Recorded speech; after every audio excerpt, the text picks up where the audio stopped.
이번 영상은 구글 포토에 대한 이야기입니다. 구글 기업 분석 영상도 올렸었고 이번 3분기 실적 영상도 올렸었는데 이번에 구글에서 구글 포토 관련 매우 흥미로운 소식이 나와서 제가 호기심 삼아서 짧게 정리한 영상을 올려봅니다. 어제 제가 구글로부터 제 개인적으로는 매우 안 좋은 소식인 메일을 한 통 받았습니다. 구글 포토를 유료화한다는 메일이었습니다. 구글 포토는 제게는 가장 중요한 어플리케이션이고 구글 포토가 처음 생길 때부터 애용을 해오던 어플리케이션입니다. 사실 그런 생각은 했습니다. 고화질로 다운그레이드해서 구글 포토에 백업하긴 하지만 무제한 용량에 무료라는 건 too good to be true라는 생각은 해왔는데 설마 이걸 유료화시키면 정말 어떡하지 하는 생각을 몇 번 했었고 그래도 구글이면 돈을 잘 버는 회사이고 어차피 클라우드 서비스로도 돈을 잘 버는 회사인데 나 같은 개인 사용자로부터 돈을 꼭 뜯어낼 것인가 하는 생각도 들었고 설마 유료화는 안 시키겠지 하는 생각으로 정말 잘 쓰던 앱입니다.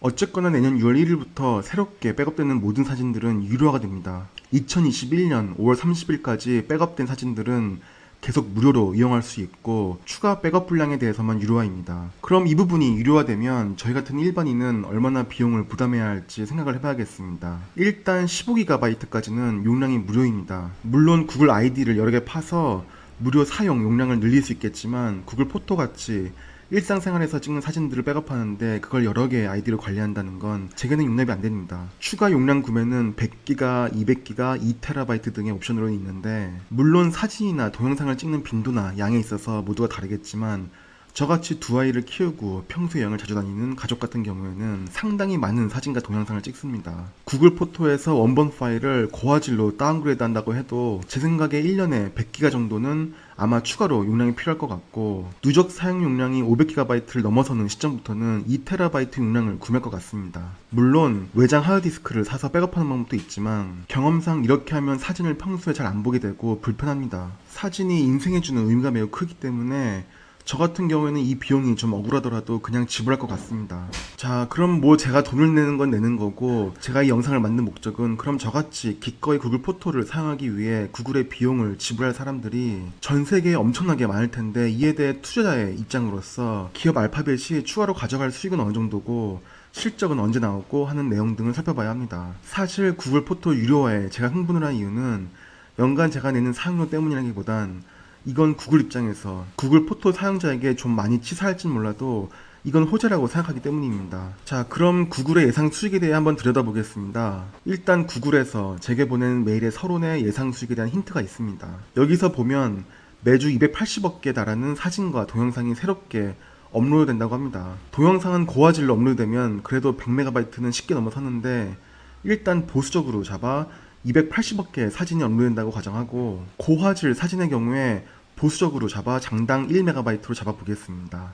280억 개라 함은 28 뒤에 0이 9개씩이나 붙는 숫자인데 이걸 1MB로 곱해보겠습니다.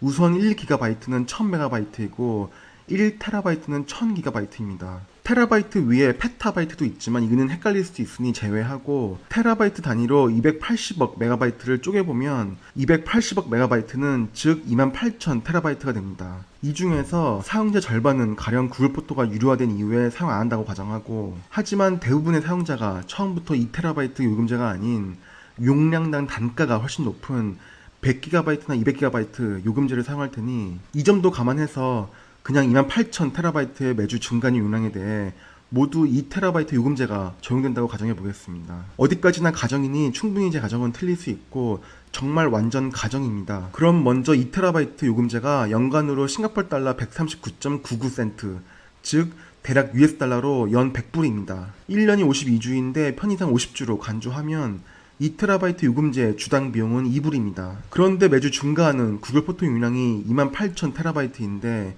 28,000 테라바이트를 2TB로 나누면 14,000이고 일주일당 비용이 2불이라고 하였으므로 매주 28,000불의 비용이 구글의 수익으로 잡히는 것입니다. 그런데 이 용량이 매주 유지되는 용량이 아닌 매주 추가로 늘어나는 용량이므로 첫째 주에는 28,000불의 수익, 둘째 주에는 56,000불의 수익, 셋째 주에는 84,000불의 수익 이런 식으로 수익이 쌓일 겁니다. 이걸 연간으로 제가 계산해보니 3,800만 불이라는 값이 나왔습니다. 제 계산과 가정들이 사실 좀 엉망일 수도 있는데 어쨌거나 이 추세로 수익이 10억 달러가 넘는 시점은 5년째이며 이와 관련 매출이 모두 순이익으로 잡힌다는 가정하에 순이익의 10% 정도가 구글 포토 유료와 관련 구글 원 클라우드 서비스에 추가로 잡히게 됩니다. 생각보다는 구글 포토로 인한 수익 증가가 많이 안 나와서 나름 개인적으로는 놀랐습니다. 하지만 제 많은 계산들엔 가정이 있고 매주 280억 개 새로 저장되는 사진과 동영상들은 리니어하게 증가하지 않고 어느 정도는 익스포넨셜하게 증가를 할 텐데 이런저런 여러 변수들을 모두 제외하고 매우 저차원적으로 계산을 해봤습니다.